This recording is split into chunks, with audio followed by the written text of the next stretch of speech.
Welcome, everyone. It's another episode of Not In, All In here at notinhalloffame.com. I'm Kirk Buchner along with Chris Mouradian and Dave Whitlock. Gentlemen, how are you? Good. Been Yeah. well. Talking to This us last week, now. yeah. It's been a couple of weeks since we'll be able to sit down and do a show. Been a lot going on in the sports world. From a midsummer perspective, midsummer classic. I think we talked about the All-Star rosters a couple times ago, but lots to discuss. Look forward to it. Yeah, and I want to start off with you, Dave, because you've done something that a lot of people who are watching this show, and myself and Chris in particular, we're all Hall of Fame enthusiasts, but you've sort of like put in the work. You've gone to the Baseball Hall of Fame multiple times. I think the first time I had you like on an independent show would have been like 4 years ago. You talked about how you were on like a run of Baseball Hall of Fames, and at this point, would it be how many? That'd be my eighth trip, Kurt. All right, so eighth trip. So I want you to tell all the people who have never been, myself included, Chris included, to the Baseball Hall of Fame, walk people through what you can expect going to a Baseball Hall of Fame. Not the one you just went to, but just in general, because you've been to eight now. Yeah, certainly. Without the impetus to go, and it started with, as an Astros fan, Craig Biggio, and so there's probably no way I would have just picked up and gone without Craig Biggio going in 2015, because it was such a big thing for the Houston Astros fans. It was literally the first guy with our cap on. He was a lifetime Astro and all the things, and so it just became almost a leap of faith. Like I'm going to book some airfare and figure it out.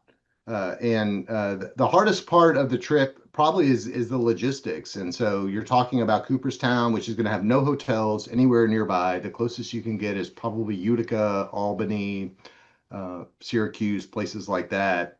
And even those prices are higher for what your value, but that's okay. You're not hanging out in the hotel room. You're not looking for a spa weekend. You're there to crash your head between events. And so likewise, there's no near airport. Albany's probably the closest airport. I've flown into Rochester and Syracuse before.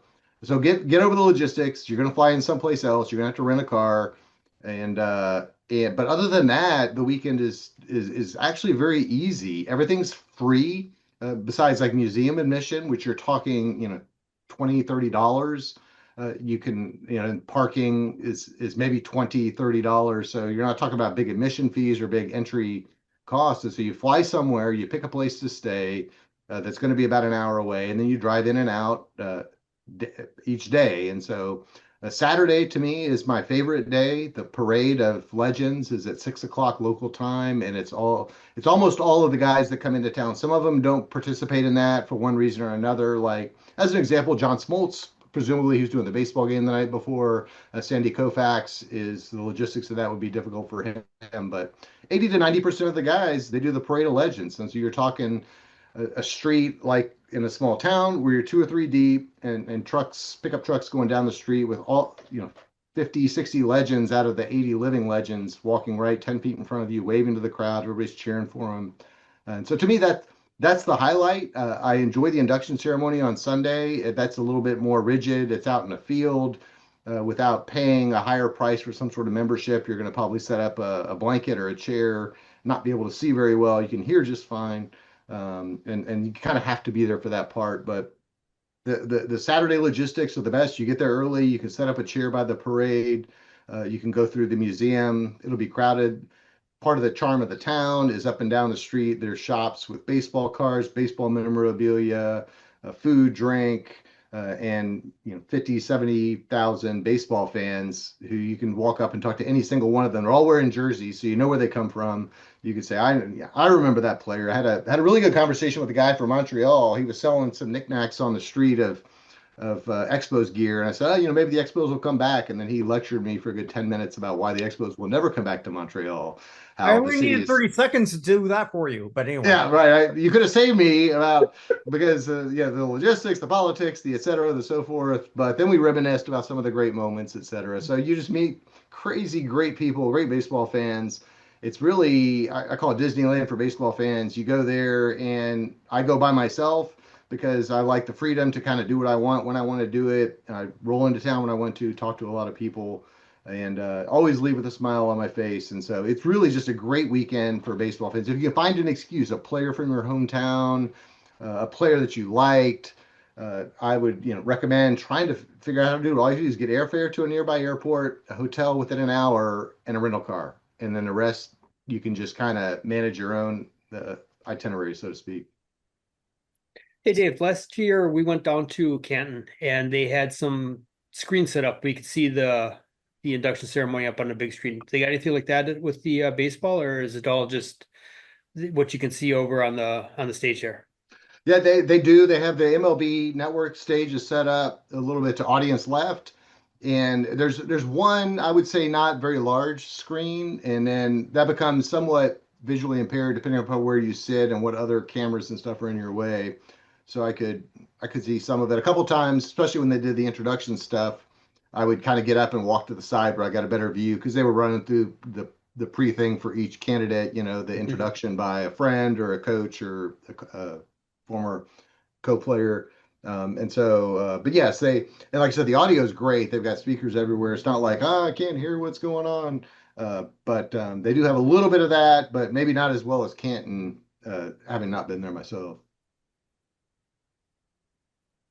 Who was your big thing to see? Like, so you've been there now 8 years in a row. So Biggio was your catalyst.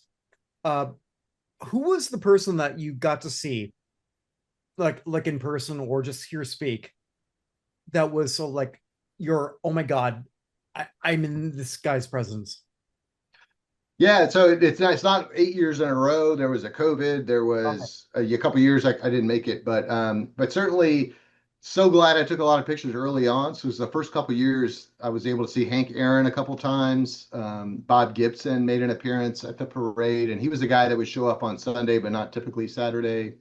Whitey Ford, unfortunately, every time you go, you have to think this may be the last time I'm going to see this player. I got Brooks Robinson's autograph a few years ago, I think maybe the year before COVID, 2019.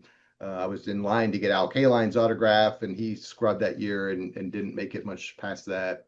And then an unfortunate backdrop of this year was, of course, Ryan Sandberg. I was going to ask, yeah.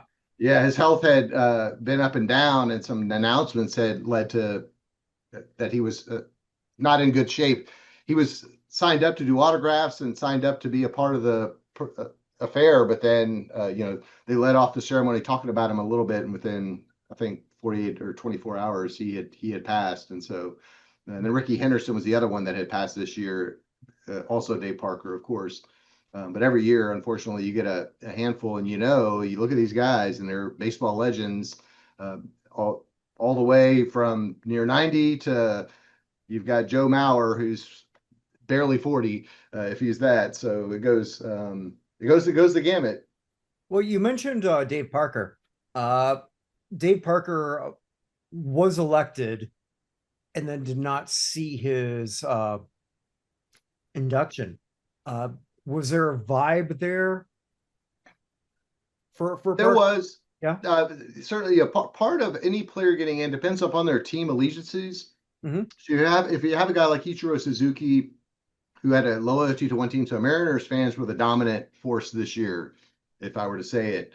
In other words, half the people were Mariners fans. The next biggest chunk were probably Astros fans for Wagner, but Parker was a guy. He played in Oakland, Cincinnati, Pittsburgh. So you didn't see this rush of fans. You saw a lot of people with Parker gear on. Certainly a swell of appreciation for him, but not as much. If Dave Parker had played, 13, 14 years for, let's say, the Pirates, and then caught on a couple other teams, and there may be some bit of it that he was a veterans guy and not a recent guy. Only in that typically the veterans guys, there's not as many fans around that are enthusiastic about him as before. So I would say I'm disappointed in what turned up for him. There was fans there. His son gave a great speech, and he certainly was appreciated. But the vibe was more around the more recent players like Ichiro and Billy Wagner for sure. Gotcha.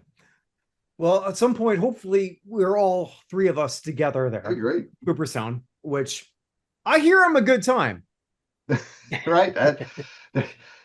There's lots of beer and merriment to be had, Kirk. So I I love how think you you like said those beer things. first. Yeah. You were corrected with that. Speaking of beer, I have microbrews. Oh, micro bets next. Uh, yeah, I wanted to talk about gambling within baseball and basketball, and maybe we're a little late here on the table with this, but we haven't talked about Emmanuel Clase and his I guess late teammate Luis Ortiz. I bring this up because like we're not really sure what Clase did. I watched a video from Trevor May Baseball, which I really love. I recommend anyone watching any kind of YouTube to sort of like watch him. It was sort of like a journeyman reliever who just sort of like goes all out. He's great. I love Trevor May. Trevor, we love you. Come on this. We would love to have you. And he was sort of like going through everything about that just from like somebody who's sort of been there. But micro bets is something that I never even heard of until maybe a couple months ago. And this originally began with, and we're gonna have to like bring in basketball with this. Jonte Porter of the Toronto Raptors. And I'm a Raptors guy. When this whole scandal came out with Raptors and Jonte Porter, I was going like, "Who the fuck is Jonte Porter?" And basically, he was busted for allowing bets to sort of like happen on how many rebounds or whatever points it was that he would score. Which I don't know how you even do that. How do you make a micro bet on a Jonte Porter or Elise Ortiz, or for that even matter, or Emmanuel Clase, who was the ace of the Indians bull, sorry, the Guardians bullpen. My bad here. But here we are in a place where betting in terms of baseball and basketball within the players, forget what Pete Rose did. This is way worse. We're looking at players who are just deliberately choking on balls and strikes or just how many rebounds they get. How is this going to go away? I don't see how. Yeah, I'm with you there, Kirk. They kind of let the wolf into the hen house here with allowing the gambling, with partnering with them, the almighty dollar to their bottom line from these gambling sites. They get their cut, and you mentioned micro bets. I always knew them as prop bets, where you kind of decide, like start to get kind of big with like the Super Bowl. There's going to be heads or tails on the coin toss. How long is the national anthem going to be? Is he going to wear a hat? Is he not going to wear a hat? That kind of shit. That's a Super Bowl. That's not like from No, player that's 415 on a roster right, but that's kind of on where it game kind of 22 on an 80. But yeah, sorry, go ahead.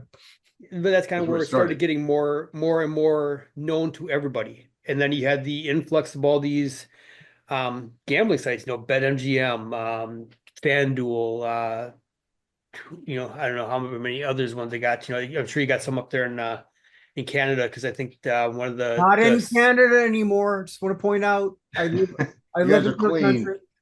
yeah, because I remember it was one of the Senators players. It was a Shane Pinto got nailed for gambling. He was That's had true. the gambling logo on his helmet. So it was kind of I'm an the American. ironic. We need you to take your bonfire smoke back, though, by the way. Okay, don't put me in the United in El Salvador. El Presidente Trumpo. Kirk's all right. He's a good guy. He's got the right paperwork. Don't worry about it. But like I said, I think it just got to be more and more mainstream, with just it was kind of talked about in broadcasts. Stuff was being brought up. You have your during games, your betting lines are being flashed across under the score bug, and things like that. And it's they just, once they let it in, it just became so much, and players were probably you know betting on the side on their own, not maybe on their games or even on their sport.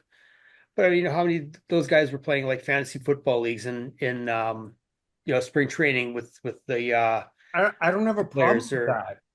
but the point being is that gambling, whether it be a $10 buy-in on a NCAA pool or a fantasy football league where if somebody's taking home $1,000 at the end of the season, it's gambling is gambling. Once you start to do it, it just becomes easier and easier to do it, justify it. It's $5 here, it's $20 there. It's not a big deal, especially for players with the way salaries are today. So as far as your question, how do you get it out of the sports? I don't think you're gonna. But see, I'm not thinking that it's necessarily that they're gambling. I think it's that they're being corrupted to gamble on someone else's behalf. And when I look at Jonte Porter, uh, it's kind of funny how we just sort of like say this in a broad term, like he made less than $1 million a year. Like, oh, that's like wah, but obviously he was got to. Luis Ortiz in some way was got to. Was Malik Beasley got to? Was Terry Rozier got to? We know that Beasley, and we don't even know how this is going to go right now because as we're recording this, he hasn't been banned from the NBA, but he hasn't been acquitted either. He had a phenomenal year, his best year in basketball with the Pistons last year. But he's being looked at for the year before with the Timberwolves. I think it's with the Timberwolves. I might be wrong on that. But Milwaukee. It was with Milwaukee. Yeah, I just pulled it up. Milwaukee, Minnesota, same thing. Northwestern fucker. Oh, Some sort of I wolf, did that to you, fox, Chris. animal, snow, all that stuff. Yep. yeah. Yeah, I knew. My bad. Yeah. My bad. No, but still, like, I mean, you're making a lot of money, but also like you're spending a lot because you've got your group, you've got the people who are counting on you. You're young. You don't know how to spend your money yet. Some of these guys who are millionaires are still paycheck to paycheck. That's just how it is. So I think they can be got to. And when I'm looking at some of these people who are getting got to in terms of these micro bets that I wouldn't even know how to do. How do you bet on the seventh or the 10th player on an NBA line? I don't It's know. way easier than you think. Well, I guess so. You just go to a website and find it. Yeah. I guess. I mean, like, You used to have to go to Vegas or Atlantic City to Walk place these into a bets. place and Yeah. Now it's online. You got an app for it. You don't even have to roll out of bed. Taking your morning shit, you're placing your daily bets. I guess so. But I guess if you ban micro bets, maybe there's a way to stop this. I don't know. I don't have an answer towards this, but all I know is this is not going to be the last time that the three of us talk about this. Yeah, I'll add a couple of pieces of context. So it's Please. getting lower and lower. You talk about college kids can be involved. People bet on college basketball, 5, 10 points. Players knowing that they can, either miss a shot or they know they're hurt. Then the really dark side can be, threats to family and things like that. Like, I better see you do X, Y, Z, or, you're gonna, even if, behind a keyboard warrior, there was an incident here in Houston with Lance McCullers Jr. where he had a particularly bad first inning and got death threats to his family because he, had a bad day and gave up 5, 8, 10 runs in the first inning. And it becomes that he was obviously not trying to do that. But it was like, USOB, I'm going to kill your family. And it's like, you got to take that stuff seriously.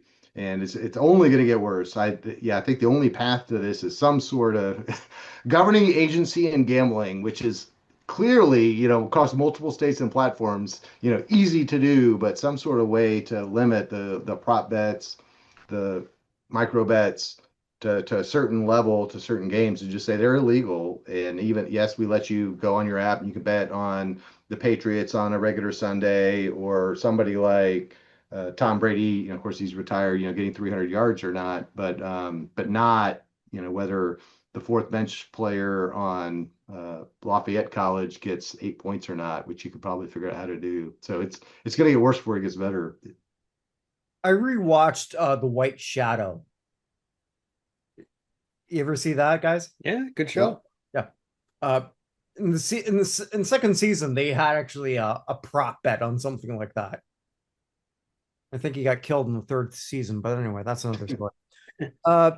All right, so I just want to sort of like touch on that because I don't know the answer other than prop bets on something like that. Something's got to be done on that. Here's something more for me, a little bit for Chris because he's a hockey guy. This might be brand new for you, Dave. Loosely familiar. Okay. Oh, I said okay. So there was a scandal in Canadian hockey, and I'm gonna have to put on my Charles Nelson Riley glasses here because I'm gonna like go through all of this here. Yes. Sorry. I know it's sort of embarrassing, but I don't care. Charles Nelson Riley.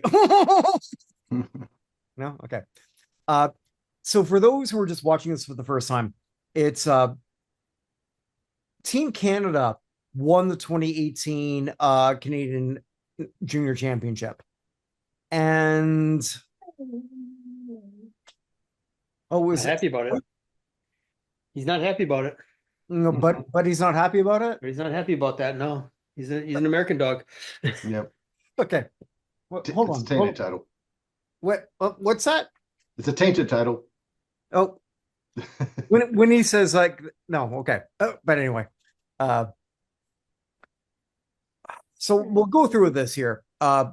Long story short, Canada won that, and there was a complaint a couple years ago, after in 2020, that a complainant claimed that against Hockey Canada and the Canadian Hockey League for sexual assault. I'm just going through this whole thing on AI here, so this is obviously not complete. But here's sort of like the big thing here. Hockey Canada settled the civil suit with the complainant out of court. And why that's sort of a big deal in Canada was a massive deal, which was because why are they just settling out of court? And why are they just sort of like saying like, hey, this never happened? So an avalanche happened, and this will mean only something to a Canadian here, but like when this sort of came out, the big companies of Canada said like, we're not going to support Canada hockey, which is like the Tim Hortons. Like, I don't know if you know Tim Hortons, guys. There's one in Houston, actually. Is it really? There is, yeah. Okay. Esso, which is sort of like the Imperial Oil in Canada, and Canadian Tire, which is, I don't even know how to put it this way. Basically, we always said in Canada, if you don't need it, Canadian Tire doesn't have it. It's like this auto / Target, like the biggest auto company / combined with Target morphed into this big thing. And all three of those companies said like, okay, we're done, which forced basically a giant overhaul of Canada hockey. So, because a lot of people just had to say like, okay, well, oops, I guess we weren't caring about what our players were doing. Long story short, the police finally got involved, and 5 players were arrested. Michael McLeod, Carter Hart, Dylan Dubé, Alex Fermenton, and Cal Foote. 4 of the 5, or maybe 3 of the 5, they're decent players in the NHL at the time. None of those are going to be a player that's going to like make your team a superstar. Safe to say, Chris? Yeah, I mean Carter Hart was probably the most well-known Yeah, player that was kind of the most impactful out of the bunch there. yeah. Um, but yeah, they're all obviously somewhat fringe, but had their shots that some more time in the NHL there. And at this point, could still come back to the NHL. Now, in they were arrested. The trial happened in Canada, in Ontario, and as they sort of discovered, or at least the judge said, "Okay, we don't have enough. They're not guilty." What do we do here with these 5 players who essentially did sort of admit that they did have sex with this woman? This woman essentially was drunk, allowed this to happen. I'm not sort of like saying that she's wrong, because this is a very messed up sort of thing. I don't have a dog in this fight here. I know that we have somebody who did have sex with 5 different hockey players. One player sort of said, like, okay, we have someone who's ready to do all this, because that's what we know from the transcripts. I don't know what's consensual or what's not. I do know that if you're a Canadian hockey player in London, Ontario, which is, how do I put this? Okay, Dave, I'll put this in a way you can understand. It's sort of like being a football player in Texas. Copy. Yep. Yeah. You don't have a problem finding a woman. So we don't know here whether we know nothing other than what the judge said, which was, I don't have enough. It's still a mystery. I could totally believe that those 5 hockey players did something colossally inappropriate. I could totally believe that that woman allowed, at that time, 5 hockey players to do something inappropriate. The NHL has said that they're not welcome back, but the Canadian government says they're clear. What do you do? And I don't have an answer, guys. I don't. Yeah, I guess without knowing if there's any kind of morality clause type situation in their contracts, it seems a little bit like the NHL may be overstepping their authority here and denying somebody the right to employment. Like I said, that's just from a guy sitting in his family room here talking with a couple of buddies on the internet. Mhm. But you know, again, with completely guessing facts, because we've got he said, right. said. But if the judge can't find enough to charge them with what they were, or to find them guilty of what they were charged with, are they, really guilty and should be denied their jobs? Dave? Yeah. I'll add, so the level of complexity, just is just layers to the onion. So regardless of what you think happened, what the 3 of us think, there's a perception out there, probably on both sides, women's victim advocates thinking this is, horrible, these guys should be punished. Those that read the transcripts and think like there's a shadow of a doubt as to what happened.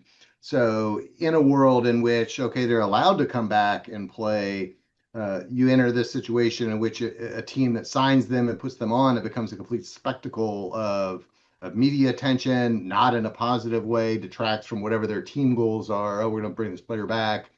He's a good enough player that we'd like to mix him in. Oh, what do you think about that? Every player is asked, and so at some point, and there's kind of 2 examples in different sports. You got Colin Kaepernick, whole different situation, but it became a point at which if you brought him into your team, it was just going to be a complete distraction from a team goal. If you think about the, a Vince Lombardi style, we're all pulling in one direction and we're going to be a good team. And then you bring this in. And then in baseball, Trevor Bauer, same thing. He's shadow banned, so to speak. I also don't think I don't think he's good enough pitcher, and I think he's a clubhouse distraction without all that stuff that he did and was eventually completely acquitted of. That there's even video evidence the girl just made it up to try to make a money grab. But if anybody brings Trevor Bauer, if the Astros, we're kicking the tires, we got too many injuries, bring him in here. Holy crap! You talk about a clubhouse distraction, a media distraction, everything goes wrong. And again, outsider looking in because I don't know the situation, but if in hockey, there's deep passions and you can split a fan base. You talked about splitting sponsors abandoning. You bring one of these players in. Other local sponsors start to get questioned. Well, how can you sponsor this team? This person did this stuff according to the victim. It just becomes that it's an unfortunate situation that they're almost like, no matter what happens, they're not going to be able to make it back like they were. But okay, great point. Bauer, as great a pitcher as he is, I can say is. No. His teammates didn't like him. Yeah, he was a clubhouse distraction without that stuff. Yeah. Right. Kaepernick, and I can go on and I could do a 2-hour thing on Kaepernick. Right. Beginning. No, we only got 5 minutes here. Yeah, right. Okay. But Kaepernick, by the time he became that guy, a distraction, was a number 15 and number 20 quarterback. Yeah, he had fallen off significantly from his highs. Right. If he was a 1 to 10, it'd be a different story. Hockey, it's a different animal. So like you could, and so like Chris, to your point, if the biggest guy was Carter Hart, which I would agree with on that, a goalie, I guess he's still with Phil. He was with Philly. I'm not sure as far as like they put him on some kind of reserve list or whatever. What happens with the contract if it continues to roll or what through all this? I guess what I'm saying though. So let's say Philly takes him back, or anyone takes him back. It's not even going to be 1/100th of if a team took on Bauer. Because I think would that be fair, Chris? In terms of like, well, Philadelphia obviously is a unusual fan base, but just attention in terms of, I don't know, what do you call it? Just like a social justice warrior, blah blah blah. Sure. Sometimes I'm a social justice warrior, so I'm a blah blah blah. So there you go. But yeah.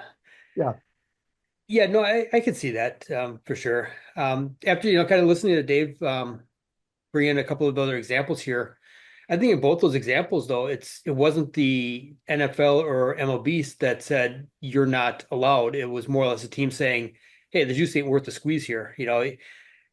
I don't want to bring this headache in. And I think you described it as the NHL, the league itself saying, "Yeah, you guys you weren't found guilty, but we're not gonna let you at least try to get your jobs back." Yeah. As of now. Yeah. If it's a team, the Flyers deciding, you know what, hey, we don't want this headache. We got it. We got a good situation here. A lot of buy-in with the new coach, that kind of stuff. We don't want to upset the apple cart or whatever. That's that's one thing. But to have the league kind of put the foot down on this, kind of after listening to those other two examples of the sports, but I think that's more probably where the responsibility should lie with the teams making that individual decision as opposed to the league making a blanket decision. Okay. Because now how are you going to apply that again down the road for somebody else that I don't want to say is falsely accused, but is accused but found to be that it really wasn't what it was thought to be or whatever. Well, yeah, and everything's sort of like case by case, and right with this one, it's not like to what you brought out about Dave here with Trevor Bauer. Trevor Bauer was, from what we know, was found kind of innocent. With this case, with these 5 players, that's not really the case.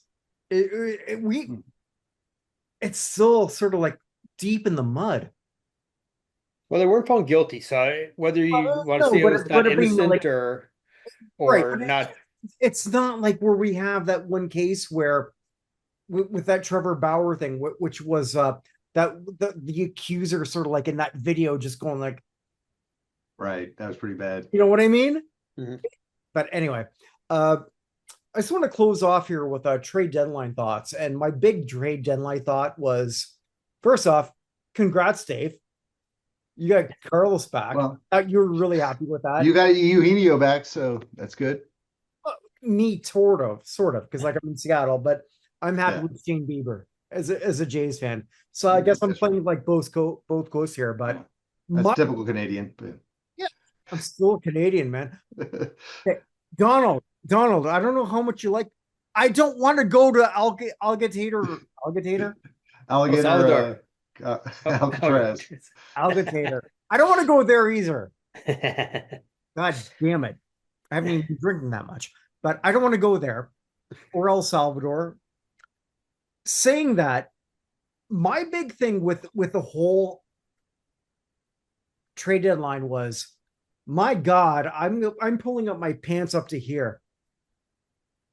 Everything's all about bullpen, isn't it? Usually is. Yeah, that was going to be my lead in. Was I can't believe the pendulum swinging that way. Now, but if you look at teams that have succeeded in the postseason, they've always had just deep. But the Dodgers were doing bullpen games in the World Series last year because of injury and et cetera.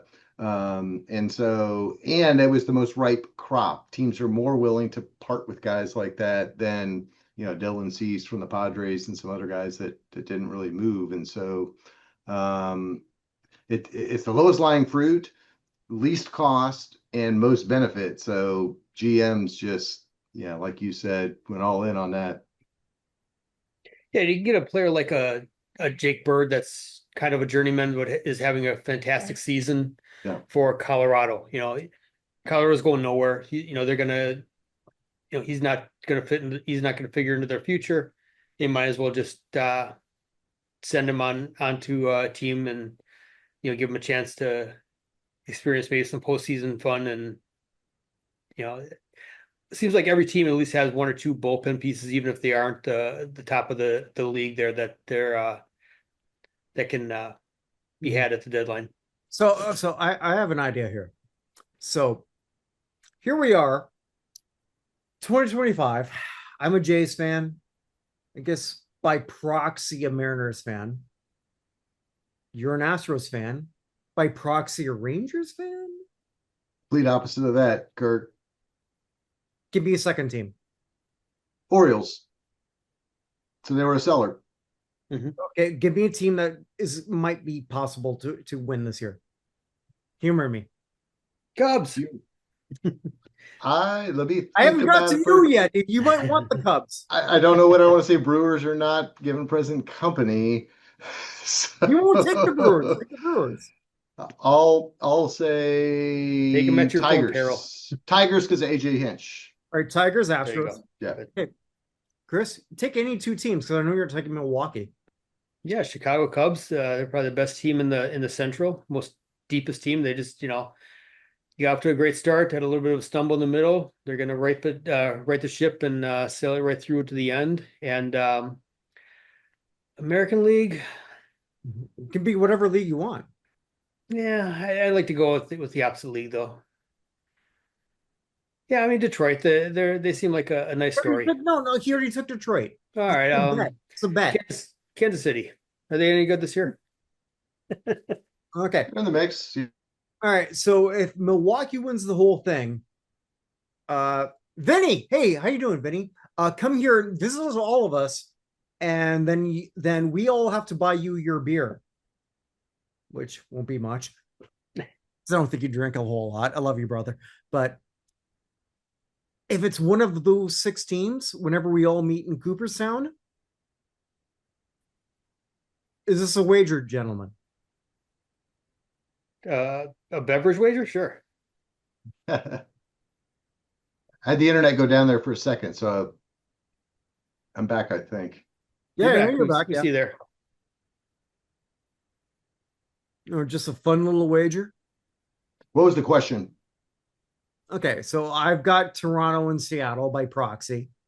Okay. You have Houston and Detroit. Chris has Chicago and Casey. KC. And we're just giving Vinny Lospinoso, who's not here, Milwaukee. Best team in baseball right now, yeah. That's in baseball right now. And there you go. It's just like a wager in Cooperstown. Okay, yeah, good. Wager in Perfect. Cooperstown of food, beer, and fun. Sounds like a micro bet. I can influence people to throw things. Well done. Well done. And I don't even want to close this off with my WNBA rant, which is, can Oh, I God. get a thing? Just 1 minute. You're gonna lose your wig if you don't, aren't you? Your show, Kirk. First off, my hair is fantastic. But yeah, I'm not going to lose my wig. Oh, I see what you did there. Okay. I didn't even pick up on that. But yeah, here's my thing. I said a couple times, I've said this to you, Chris, many times. I love women's basketball because they're tough as shit. Unless you insult them. And then they're weak. Oh my God, if you throw a green dildo at them. Oh my God, if you make fun of one of them losing their wigs. Like, stop. Don't sell it. Don't sell the fact that these things will bother you. Because if you keep selling it, they're going to keep doing it. Yep. Stupid. That's it. That's all I got. By the way, has anyone seen my green dildo? Like, that guy's facing multiple charges, Kirk. It's no joke. I think this brings us all to a close. No more talk about a dildo. Please. Wherever you are, wherever you may be, make today count because it never comes again. Unless the Buddhists are right. And then you might come back as some kind of like weird creature. I don't know. I'm married into Buddhists. That's another story. Let's just leave this off. Bye. Yeah.